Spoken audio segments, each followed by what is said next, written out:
बिस्मिल्लाहिर्रहमानिर्रहीम अल्लाहुम्मा सल्लि वसल्लिम अला नबिय्यिना मुहम्मदिन। अस्सलाम वालेकुम व्यूअर्स, कैसे हैं आप सब। अल्लाह ताला से दुआ है अल्लाह ताला हम सबको हमेशा अपनी रहमत के साए में रखे, आमीन सुम्मा आमीन। आज आप लोगों के साथ अम्मी की सीक्रेट रेसिपी यानी कि कीमा मटर आलू की रेसिपी शेयर कर रही हूँ। ये इतनी लजीज बनती है कि आप उंगलियां चाटते रह जाएंगे। एक बार मेरी रेसिपी को ज़रूर ट्राई कीजिएगा और मुझे अपना फीडबैक दीजिएगा। तो आइए बिस्मिल्लाहिर्रहमानिर्रहीम रेसिपी शुरू करते हैं। सबसे पहले मैंने 1/4 कप ऑयल लिया, उसमें ज़ीरा और कड़ी पत्ता शामिल किया। थोड़ा-सा उसको मैंने कड़कड़ाया और एक बड़े साइज़ की प्याज़ चॉप करके शामिल कर दी। उसको थोड़ा-सा 5 मिनट तक सौटे किया और फिर जिंजर गार्लिक पेस्ट 1 टेबलस्पून भरकर वो शामिल कर दिया। 5 मिनट तक आपने प्याज़ को और जिंजर गार्लिक पेस्ट को फ्राई करना है ताकि अच्छी सी खुशबू आ जाए। उसके बाद आपने कीमा, मैंने यहाँ पर हाफ़ केजी बीफ का कीमा वो शामिल किया। आप चाहें तो मटन का कीमा भी यूज़ कर सकते हैं और चिकन का भी यूज़ कर सकते हैं।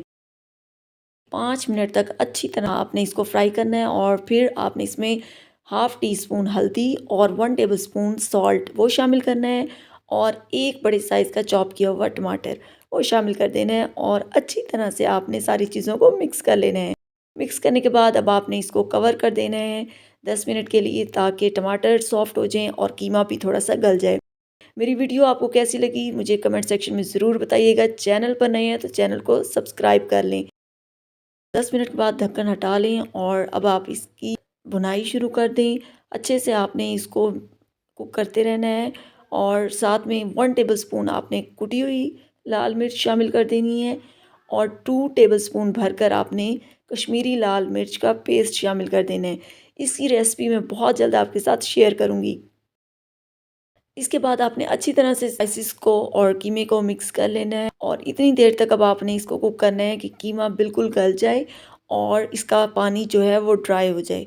ये देखें, अब कीमा बहुत अच्छे से गल भी चुका है और पानी भी ड्राई हो गया। तो इस स्टेज पे अब हम इसमें शामिल कर देंगे मटर। एक प्याली मटर भरकर मैंने शामिल कर दिए। आप चाहें तो शिमला मिर्च का भी इसमें इस वक्त इस्तेमाल कर सकते हैं। मटर शामिल करने के बाद अच्छी तरह से आपने मटर को और कीमे को मिक्स कर लेना है। देखिए, अभी ही आपके मुंह में पानी आ रहा होगा, ये देखने में अभी से इतनी मज़े की लग रही है। इसके बाद आपने इसमें 1 टेबलस्पून कुटा और भुना हुआ धनिया शामिल करना है। लाज़मी आपने भुना हुआ शामिल करना है, जो इसकी रेसिपी की जान है। और यहाँ पे 1 अदद आलू इस तरह फ्राइज़ में कट कर लिया और पहले उसको हल्का सा फ्राई कर लिया था और वो इसमें ऐड कर दिया। आपने 2-3 हरी मिर्चें वो शामिल कर देनी है और अच्छी तरह से फ्राई कर लेना है।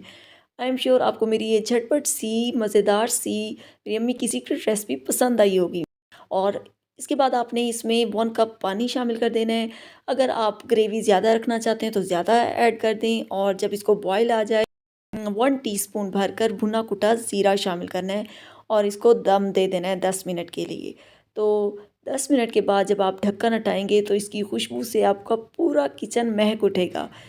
अब ये देखें, बहुत अच्छे से हमारा मज़ेदार सा कीमा मटर आलू बनकर रेडी है। हरा धनिया शामिल कर दें इसमें काफ़ी सारा और चूल्हा बंद कर दें और इसको अब डिश आउट कर लेते हैं। बहुत मज़ेदार खुशबूदार मटर कीमा मटर आलू बनकर रेडी है। चपाती के साथ, तंदूर की रोटी के साथ खाएं। आई एम श्योर आपको मज़ा आ जाएगा। Thanks for watching.